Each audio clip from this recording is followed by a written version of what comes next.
Mic पर चढ़ जाना, पेपर लहरा देना सीधे सदन में जो राहुल गांधी कैबिनेट का ठीक है नोट सर, फाड़ ठीक है, देते हैं। कई बार इस तरह की तस्वीरें सामने आती हैं। लेकिन आगे बढ़ते हुए अभय दुबे जी आपको चर्चा में लेकर आना चाहूंगी, राज्यवर्धन जी उसके बाद में फौरन आऊंगी। आप जेपीसी पर अड़े रहिए, वो राहुल से माफी की मांग पर अड़े रहें, फिर मान के चलें कि सत्र में कोई कामकाज अब सदन के भीतर नहीं होगा, तो फिर सदन चलने देने का कोई मतलब नहीं है, बंद ही कर देना चाहिए, क्योंकि ना आप चलने देंगे ना उधर से चलने दिया जाएगा। अभय दुबे जी, जनता का पैसा खर्च हो रहा है। चित्रा जी, देश पर बहुत घातक और बड़ा हमला हुआ है। आप जानती है चांग चुंग लिंग एक चीनी व्यापारी है जो कि पनामा पेपर्स में जिसका नाम था, जो भारत की एजेंसियों की रडार पर है।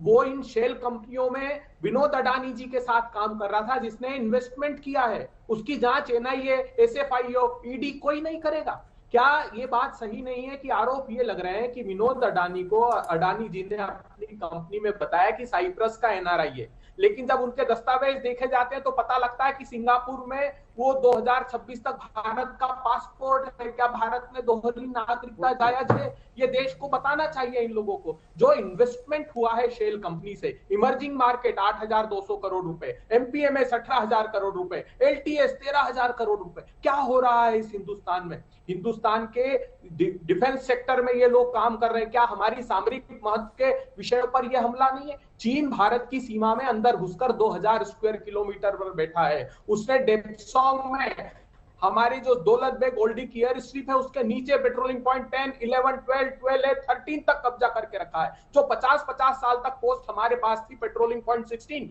कोनचेक स्टैंजी वहां के जो मंत्री है वो कह रहे हैं कि 50 साल से जो हमारे पास थी वो बफर जोन बनकर चीन के पास चला गया। अरुणाचल प्रदेश में भारतीय जनता पार्टी का मेंबर ऑफ पार्लियामेंट कह रहा है कि चीन अंदर तक घुसकर आता है। मैं कई बार सदन में कह चुका हूं, 200 घरों का गांव उसने बसा लिया। कब भारत की सरकार संज्ञान लेगी? $100 बिलियन का इंपोर्ट चीन ने कर लिया और चीन का व्यापारी हम पर हमला कर रहा है। क्या ये भारत की अस्मिता पर, भारत की भूभागीय अखंडता पर हमला नहीं है? प्रधानमंत्री जी को आना चाहिए, कह दीजिए चलिए प्रधानमंत्री जी कि ना कोई शेल कंपनियों का इन्वेस्टमेंट है, ना ही कोई हुआ है जैसे आपने चीन को क्लीन चिट दी।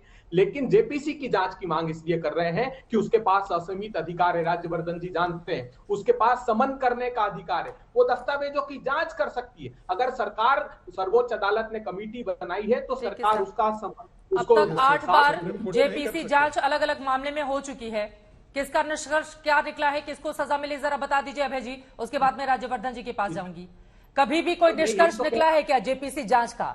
जेपीसी लगातार आप लोग मांग कर रहे हैं, आप पहले ये बता दीजिए कि जेपीसी जांच से होता क्या है? बहुत अच्छा प्रश्न है। हाँ। यही तो सरकार को हम कह रहे हैं, वो तो रिकमेंडेशन करती है।